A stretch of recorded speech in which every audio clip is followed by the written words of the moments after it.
Welcome back to Blast Guys Reviews. In this review, we're going to be taking a look at the new G.I. Joe Classified Rock and Roll 112 scale action figure. Looks fantastic. So for you package collectors, we do not have the window box on this figure anymore. On the top here, you can see these are recommended for ages 4 and above. Plastic-free packaging. Boo! Anyway, warning, choking hazards. There is the accessories picture there, but it's missing the bipod. Let's hope it comes with it. It shows it on the picture of the gun rock and roll holding. Loving the devil horns. This looks like to be a fantastic figure. Love the artwork. Definitely with the devil horns again there. Love the space shuttle in the background. That's really very cool. Kind of a throwback maybe to the Defiance. I know it doesn't look like a Defiant, but it kind of gives you an old school feel. For me at least. Grassy terrain. G.I. Joe Classified logo. G.I. Joe, Craig, Rock and Roll, McConnell. I don't care. I'm calling him Rock and Roll because Hasbro can't pay for their copyrights. They throw their names in there, but it's Rock and Roll. I do not like that star logo. It's kind of from the movie crap. I do like the original American Hero stuff. Hasbro logo, pretty decent. On the back, this is number 71. Name again. The specs of he's 6'4" in real life. Some like product images, which is pretty cool idea with the tats and his rounds on his across his chest. And then we have a crap no one cares about. And some more of those little logos. Spec logos. Side of the box, we have the artwork of Rock and Roll. Same piece that's on the front. With the devil horns, which is fantastic. Number 71, G.I. Joe Classified. And on this side, we have the star, another version of that same artwork. A big computer screen there. QR code, who cares? Doesn't do anything. Specs. Bottom of the packaging. Top of the box. Bottom of the box. And there's the UPC. Good luck finding these in stores. There he is, all tied up in this little plastic, cardboard box. He looks very cool. First impressions. I am digging that black and white artwork behind her. Can't wait to check that out. But that's how he is prisoned in half of the box. The other half of the box, we do have this cardboard container that likes to rock and roll. Pretty cool. Number 71. There's a handle on the top. That is the top. But who the hell knows on a piece of thin plastic. It's the side of it. Is anybody keeping these? I'm not totally sure if it's something worth keeping or how you can maintain their integrity with the overall thinness of this box. You probably have to like glue it down, make a solid piece. Maybe even stuff it with something if you want them for a background display. And here's that artwork inside, a black and white. I don't know if something about that makes it look this dark. It's a give it an adult presence. I love that tat on his hand. The holes wasn't in there. That's been a really nice pieces to have. Just maybe if I put a couple together for a frame piece. And here he is outside the packaging. I must say he looks fantastic. And I like how he did this because you want to take, in my opinion, you want to take the original characters because people love the base models. And you want to modernize them. And I think they did a fantastic job with Rock and Roll. They usually don't do a good job. They either go overboard or some stupid gimmick. But with this, it's Rock and Roll. You know it's Rock and Roll. He doesn't have his entire green olive drab army suit on. He has his army pants, but his shirt's different. But you know it's Rock and Roll. And with the tats and giving the Rock and Roll theme and staying true to source material, I think this is a fantastic way to modernize Rock and Roll, and I think he's going to be a massive hit. He was for me at least. Let me know what you guys think about that. But going overboard, they didn't on this figure, which is great, and I'm so happy to see that. So with that being said, let's check him out. Taking a look at that head sculpt, I think it looks great. He has his blonde hair, and we do have some some wash through it to bring out all that sculpting texture of the different hairs. It looks beautiful. I think the beard came out also quite well with his hair. His eyes look very nice. Yellow eyebrows and match the overall color of the hair and beard. Nice trim. Like how it comes down on the side. Looks like it wraps around the chin. Very cool. There's his ears. I love the hair. It looks great. Some of that black wash inside there. I think it looks great. So for articulation while we're here, you can look down. You can look up. Side, side. You have the angle. 360 rotation if you want to get psycho. You want to get death metal. You got it right there. On his chest, he has his straps. These are actually two pieces glued together here in the center, so you can't take them off as two individual pieces. They are NX. Basically, same for the front and the back. They're just connected together there in a cross piece. His shirt, he has the darker olive drab. It's not really olive drab, it's a darker green. Pretty cool. I like how they did it. It gives you your military feel with a little bit of a modernization because they are G.I. Joe. Nice coloring. I believe the palette is nice. It's a shirt. Sleeves are rolled up there. Pretty cool. Okay, let's take a look at the tats because that's what I'm really interested in. What do we got going on here? Some type of skull. Right there. Some might travel. Show what's going on that one. It's so small. On his inner bicep, it was really cool. I thought he has his heart with mom on it. Kind of give you a throwback to the 80s because you don't really see many people, at least I haven't seen many people anymore, getting mom and a heart on tattoo. That's more old school 80s because to me, it's kind of a throwback. I got a tat there. If I get close enough. It's very nice. His forearm. And then on his arm, he has some rounds, individual rounds in his own little section. This is pretty cool, and looks like it's removable.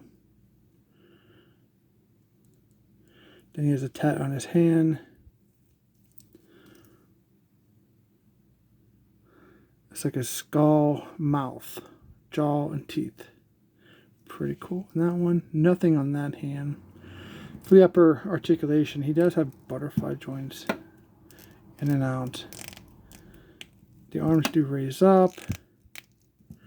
Pretty nice. That's a great position right there. Upper bicep, rotation 360. Double jointed elbows. Massive range. Very cool. Massive range there. You shouldn't want better than that. I mean, you're literally going to fold your arm in half. For the hands, 360 rotation. And this one is the up and down.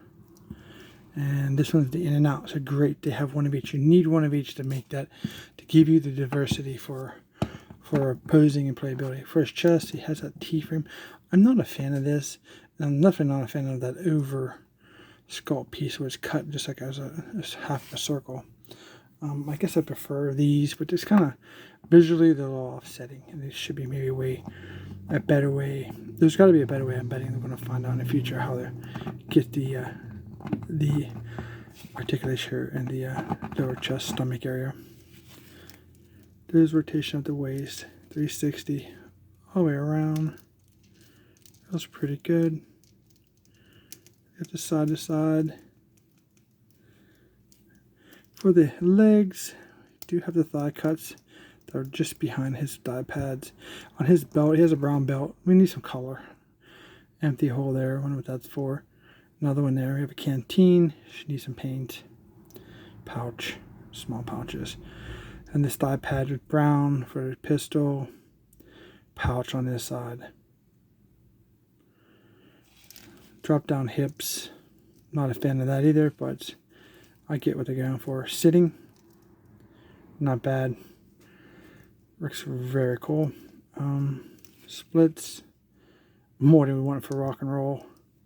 Probably better than most of the ninjas actually. Sideways, same way. So you gotta bring down the legs, pop them back in. Got them. For the knees, we have double jointed knees. That's too stiff to move. Oh man, my joints are stuck. Time to bring out the hair dryer. They do have double jointed knees there. Boot cut. Feet pivot down, pivot up, and then around basically the ankle to get you to side where you want it at. And it looks like I got a Hulk Hogan pose going on right here. Showing off his guns the American way. Alright, so taking a look at that foot locker, I think he kind of got it jacked up because if that's the top of it, that looks upside down. And then that's definitely upside down, so whatever. Let's see what we get in here.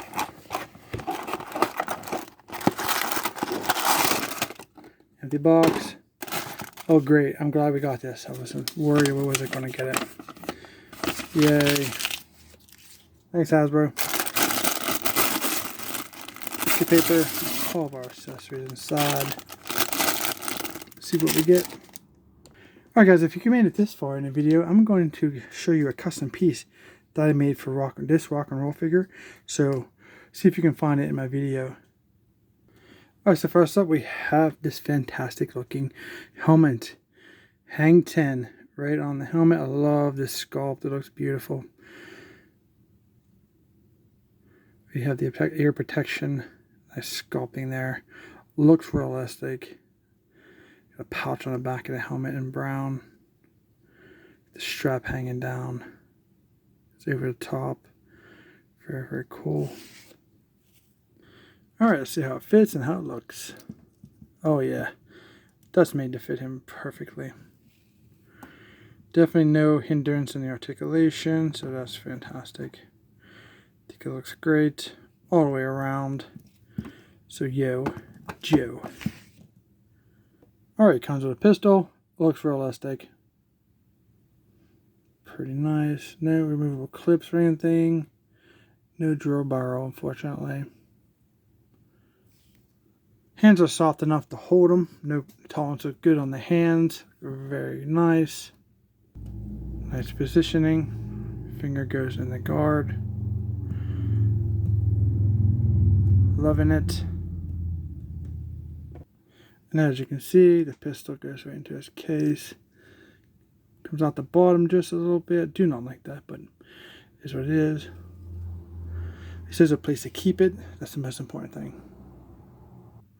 Alright, so there's radio, brown antenna, brown little antennas, little block on the screen. That's nice. This is the paint we need. Little brown pouch there. It's pretty good.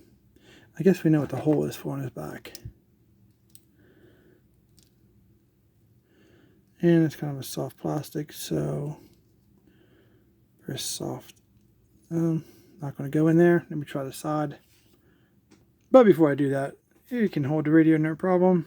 It's a very soft plastic. It's more, actually it's more rubber. More rubber than soft.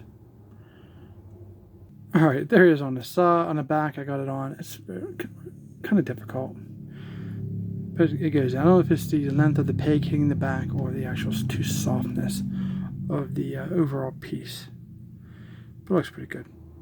Here is his large machine gun, and he does have his bipod done in green, individually pieced, individually articulated. Rock roll is falling over. He wants his gun, and it rotates pretty much all the way around. Because they fold up very nicely right there. Pretty cool. Nice large machine gun. Got the handle. It's kind of warped, soft plastic. That's terrible. Very soft. I'm going to heat that up, try to reform it. We have the hole here for the rounds, the ammunition.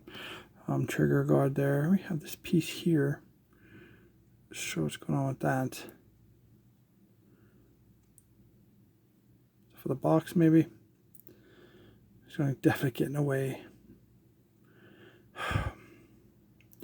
Sometimes it's frustrating when you get a good figure and you get Warped weapons. So I'm just going to show you the rest of the part of this gun. I want to figure it out. Get this belt strap of ammunition. Same to match what he has on his chest. Connector piece. Empty rounds there. You get this mini piece here. And you get his box. It's pretty cool. Okay, so here we go. We put this piece in here because the round's got to face forward. This smaller piece goes into the gun. And this is kind of pegged, and they are punched so you can't put it on wrong, apparently. Right there.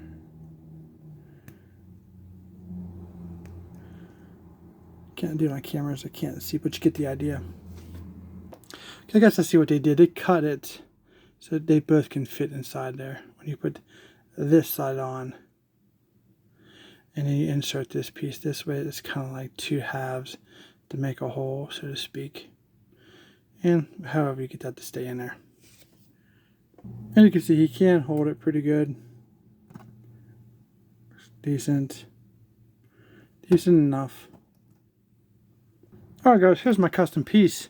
My rock and roll 80s boombox. I painted it silver, added some black, some green on the handle to give it a military touch. Thought I'd put some insignias on it, but I'm not sure what I want to do. But I made it to where he can put it on his back and carry and blast the music into battle, or I can actually have him carrying it, which is fantastic. His alternate hand, fist, and then his devil hands with rock and roll with the skull on it. And there it is, man. I love my custom boombox for my rock and roll. Carry that bad boy in a battle, listen to some G.I.JOE themes. If you like this review, you like my boombox, give me a thumbs up. Don't forget to like, share, and subscribe. Thanks for watching. Hope you enjoyed it. And we'll see you in our next review.